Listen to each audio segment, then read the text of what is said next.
주 초반부터 어려운 날인데요. 이번 한 주 시장 어떻게 될까요? 유진투자증권 서울 WM센터 김영재 이사님과 시장 전략 세우도록 하겠습니다. 이사님 어서 오십시오. 네, 안녕하십니까. 미국 주가가 너무 빠졌어요. 주말에 보고 아주 깜짝 놀랐는데 우리 시장도 충격을 좀 받고 있죠. 이번 주 흐름 좀 버티면서 반등을 줄까요? 어떻게 보세요?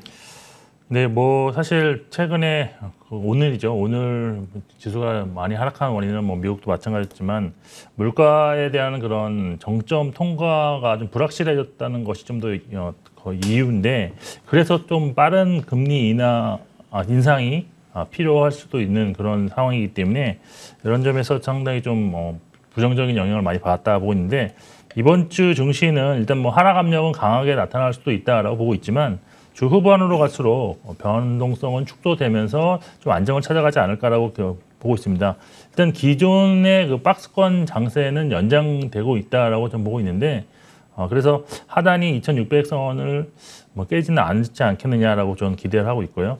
그리고 사실 그 연준이 지금 금리 인상 폭이 이제 75bp를 뭐 이번에 할지 6월에 할지 7월에 할지 뭐 최소 한 번 이상은 하겠다라는 것이 지금 시장이 받아들이고 있는 그런 상황이기 때문에 여기에 또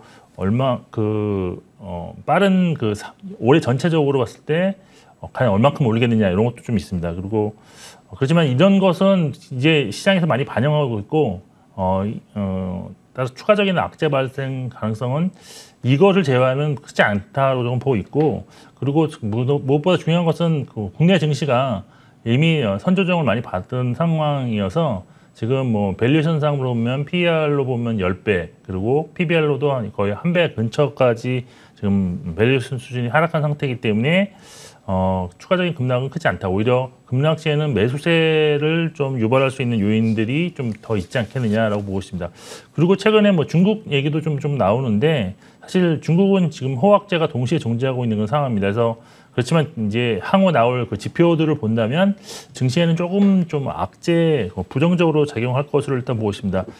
지금 중국 봉쇄에 따른 물동량의 그런 둔화가 좀 확실하게 지금 나타나고 있는 상황인데, 아마 이것이 4월 지표들을 좀 악화시키는 영향으로 좀 줄 것으로 보입니다. 그래서 결국에는 이제 중국 관련해서는 중국 정부의 경기 부양책에 대한 기대도 있지만 단기 악화된 지표가 시장에 좀 영향을 주는데, 아무래도 이번 주에 그 통계국이 발표하는 4월 제조업 PMI가 어떻게 나오는지도 좀 중요하다라고 보고 있습니다. 그리고 이제 일단은 환율이 지금 사실 이제 많이 또 좀 상승 추세가 있는데, 수급만 본다 그러면 외국인이 지금 이 환율 수준에서 이제 그래도 그나마 다행인 것은 지난주까지 좀 매도세를 조금씩 줄여주고 있다. 지금 지난주에 외국인 매도세가 전체적으로 지금 1,800억 정도가 나왔는데, 그 2주 전에는 1조 2천억 원, 3주 전에 1조 7천억 순매도해서 점진적으로 좀 낮아지고 있습니다. 그래서 사실 이제부터는 FOMC를 앞두고 연준 의원들의 정책 언급이 좀 금지되는 뭐 블랙아웃이 나오기 때문에 추가적인 달러 강세는 없을 가능성이 있습니다. 그래서 오히려 좀 반대로 생각해 보면 이번 주 후반부에서는 외국인이 순매수로 전환할 가능성도 있지 않겠느냐라고 저는 기대를 하고 있습니다. 결국 지금 시장은 달러와의 방향성이라든지 외국인 수급 방향성, 뭐 그런 거에 상당히 지금 많이 연연해 있는데, 글로벌 증시가 지금 이제 아까도 말씀드렸지만 5, 6, 7월 FOMC에서 금리를 75bp 인상하는 확률이 어떻게 변화에 따라서 시장이 좀 움직일 가능성이 있는데, 일단 개인적으로는 인상 확률 변동성이 여기서 이제 추가적으로 막 왔다 갔다 하지는 않을 것입니다. 왜냐하면 뭐 추가적인 발언들이 안 나올 것으로 기대되기 때문에 일단 증시는 저점 확인 후에 꾸준하게 반등을 시도하는 그런 장세가 이번 주 전반적으로 나올 수 있다라고 보고 있습니다.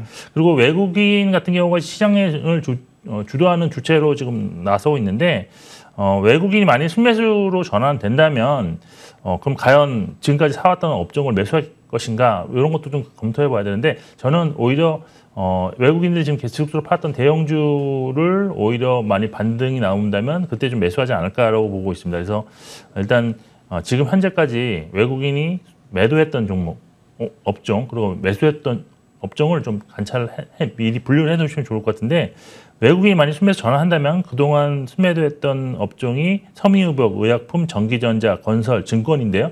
관심 있는 것은 전기전자를 좀 주목해야 되지 않겠느냐라고 보고 있고, 만일 외국인이 이번 주에도 순매도를 지속한다면 그동안 순매수했던 중형주를 지속적으로 매수할 것으로 일단 보고 있었는데, 뭐 철강 금속이라든지 의료 정밀, 운수 장비, 통신, 그리고 보험을 이번 주에도 역시 봐야 되지 않겠느냐라고 판단하고 있습니다. 지수가 지금 더 밀려가지고 2660선까지 내려와 있는데요. 대략 한 2650, 더 밀리면 2600선은 잡아줄 걸로 봅니다. 김영재 이사님도 비슷한 흐름들 주셨고요. 실적 발표 시즌인데요. 미국이나 우리나 지금까지 나온 주로 이제 대형주들이 실적을 먼저 발표하지 않습니까? 네. 지금까지 나온 실적들은 어떻게 평가할 수 있을까요? 네, 현재까지 그 1분기 실적을 보면 매우 좀 양호하다라고 저는 보고 있었는데요. 네. 컨센서스가 존재하는 실적 발표를 한 기업들은 80% 이상이 추정치보다도 좋은 결과를 일단은 국내에서 발표를 했습니다. 이에 따라서 실적 시즌 사실 이전에는 시작되기 이전에는 아마 1분기 실적이 작년과 비슷하거나 조금 떨어지지 않겠느냐 이렇게 봤는데, 지금은 1분기 영업이익이 전년 대비 한 4% 정도 증가할 것이라고 좀 수정 전망되고 있는 것 중입니다. 그리고 실적 발표 이전에 사실 주가에 좀 선반영이 되는 경우도 있었는데, 이런 거에 관계없이 추정치 대비 좋은 실적을 발표한 종목 중 80% 정도가 실적 발표 이후에 주가가 상승했다는 점도 좀 상당히 좀 긍정적이다라고 볼 수 있는데, 물론 뭐 삼성전자처럼 좋은 실적을 발표하고도 하락한 종목은 있었지만 이건 좀 예외적인 경우였고, 그리고 그 중에서도 어닝 서프라이즈 비율이 좀 높았던 중형주 사이즈 한 시가총액대 한 1조 원대 종목들의 주가 상승률이 상당히 두드러지게 나타났다는 점도 좀 주목하고 싶었는데, 대표적으로는 최근에 그 보면 해성 DS가 여기 해당되는 종목이었다라고 할 수 있습니다. 그런데 이 박스권 장세가 지속되다 보니까 대형주 같은 경우에는 예상보다 좋은 실적을 발표한다든지 아니면 예상보다 조금 더 못 미치는 실적을 발표해도 이 두 가지 경우 모두 주가 변동성이 크지 않았다는 것이 또 이번 실적 시즌의 특징이었다라고 할 수 있는데요.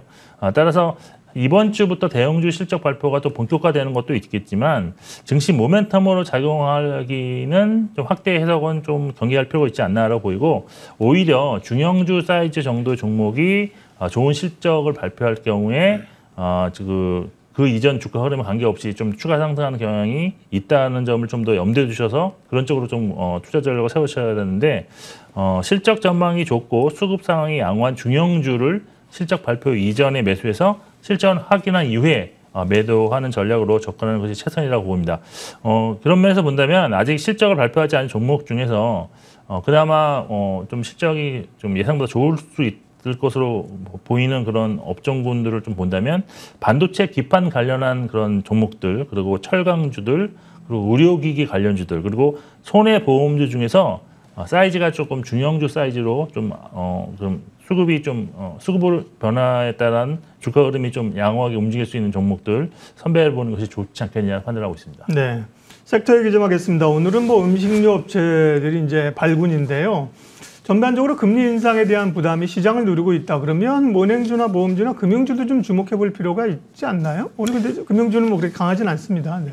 네, 뭐 사실 결론적으로 본다면 이 금융주 섹터 내에서 아직까지 주가 상승이 크지 않았던 생명보험주 같은 경우는 저는 비중 확대는 상당히 좋은 아이디어다라고 보고 있는데, 은행이나 손해보험도 단기적으로 비중 확대 가능은 하겠지만 기본적으로는 좀 보유 전략으로 접근하시는 것이 좀 더 바람직하지 않느냐라고 보고 있습니다. 사실 금리 인상이 지금 국내는 작년 말부터 지금 계속 되고 있고, 그래서 은행이라든지 보험에 대한 투자는 사실 뭐 새로운 것이 아니라고 할 수 있습니다. 그리고 지수 흐름만 보더라도 연초 위에 업종 지수가 지금 코스피 대비 엄청난 아웃퍼폼을 지속 중인데요.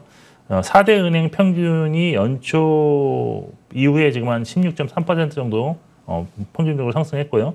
보험 업종 지수는 13.4%를 지난주까지 상승했습니다. 그렇지만 코스피는 연초 대비 9.2% 하락했으니까 뭐 단순히 이제 이 두 업종의 갭만 보더라도 은행은 25%포인트, 그리고 보험도 20%포인트 이상 지금 시장 대비 아웃퍼폼을 했다. 아무래도 뭐 아시겠지만 금리 인상기에는 이들 업종에 대한 수혜가 좀 기대되기 때문인데 수급 개선이 상당히 크게 나타나는 것도 원인 중 하나였다고 볼 수 있습니다. 지금 외국인 같은 경우가 연초 후에 4대 은행을 2조 원 이상, 2조 800억 원 순매수했고요. 그래서 모음업종은 3,470억 원을 매수를 했습니다.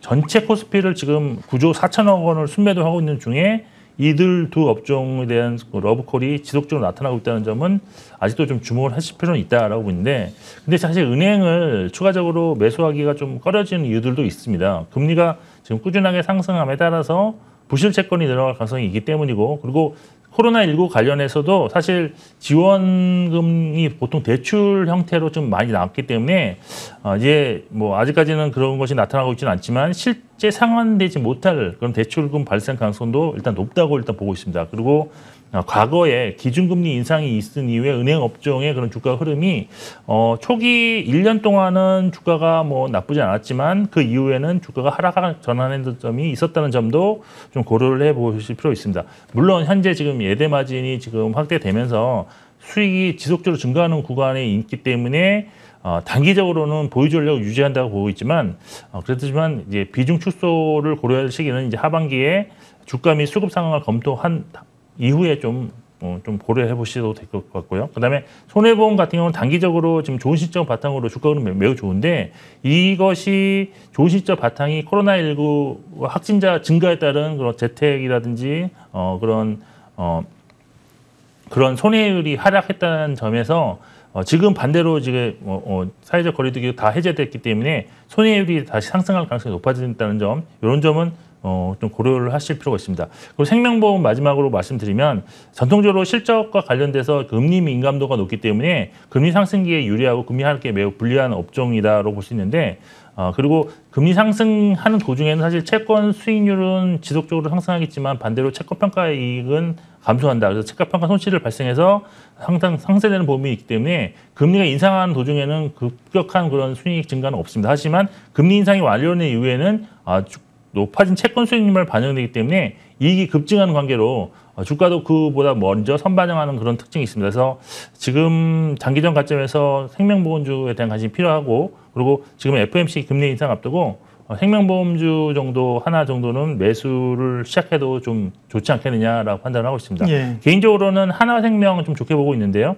사실 지금 주가 흐름은 다른 보험주 대비로는 조금 언더퍼폼 중입니다. 그래서 전년 대비 일단 부진한 실적 전망이 우세하기 때문에 증권사 리포트에서도 뭐 적극적으로 매수하자는 못하자는 그런 의견인데, 일단 운용 자산이 지금 한 100조 정도 되는데요. 그 중에서 50% 이상을 보면 채권 운용을 하고 있어서 금리가 1%만 올라도 최소 한 5천억 정도의 이자 수익이 증가할 수 있는 그런 구조를 갖고 있습니다. 그래서 주가 역시도 이런 것을 충분히 반영한다면 장기적으로 최소한 여기서 뭐 50% 이상 주가 상승은 충분하다라고 판단하고 있습니다. 네, 금융주, 은행주에다가 보험주까지 눈여겨보셨고요. 시간상 섹터 얘기는 여기까지만 해야 될 것 같고요. 이번 주 어떤 게 또 중요합니까? 챙겨봐야 될 핵심 일정하고요. 또 전략, 관심 좀 말씀해 주십시오. 네, 이번 주 뭐 26일 날 한국의 1분기 GDP 발표, 그다음에 28일 날 1분기 GDP 발표가 있는데요. 뭐 이거보다 더 중요한 것은 아까도 말씀드렸듯이 주후반 중국 통계청에서 발표하는 지금 제조업 PMI가 어느 정도 좀 악화되었는지가 상당히 좀 시장에 영향을 줄 것으로 일단 보고 있습니다. 그리고 뭐 미국 주요 기업들의 실적 발표도 상당히 많이 나오는데, 뭐 마이크로소프트라든지 알파벳, 메타, 트위터, 애플, 아마존 등의 실적 발표가 있는데, 이들 실적에 뭐 좋다 나쁘다 여부보다는 향후 전망이 더 중요할 텐데, 향후 전망이 좋게 나타나면서 만일 증시에 어떤 긍정적인 영향을 준다면 우리나라 증시에도 좀 동반 좋은 영향을 주지 않겠느냐라고 판단하고 있고요. 그리고 이제 뭐 투자 전략 말씀드리면, 지수가 여기서 뭐 추가적으로 하락할 가능성이 좀 있어 보입니다. 그래서 지수가 추가적 하락 시에는 좀 매수에 좀 동참하실 필요가 있지 않겠느냐라고 하고 보고 있고, 그다음에 지금 현재 박스권이기 때문에 반등 시에 한 5% 정도 수익만 나도 매도하셔서 비중을 축소하는 전략으로 단기적으로 보셔도 될 것 같습니다. 그리고 일단 지수가 지금 박스권이기 때문에 개별 종목 순환매를 이용해서 매매 전략을 짜시는 것이 수익률 확보에 좀 유리하다고 보이는데, 최근에는 정말 순환매가 정말 되는 종목들이 종목군들이 한정되어 있습니다. 그래서 이번 하락시 저점 매수 유효한 종목군을 좀 말씀드리면 반도체 장비, 그다음에 리오프닝 관련주, 원전 관련주, 2차 전지 관련주들 중에서 좀 개별 종목에서 실적이라든지 수급이 양호한 종목들 위주로 저점 매수에 임하시는 것이 좋다라고 판단하고 있습니다. 예, 주간 전망 및 전략 유진투자증권 서울 WM센터 김영재 이사님 함께했습니다. 고맙습니다. 네.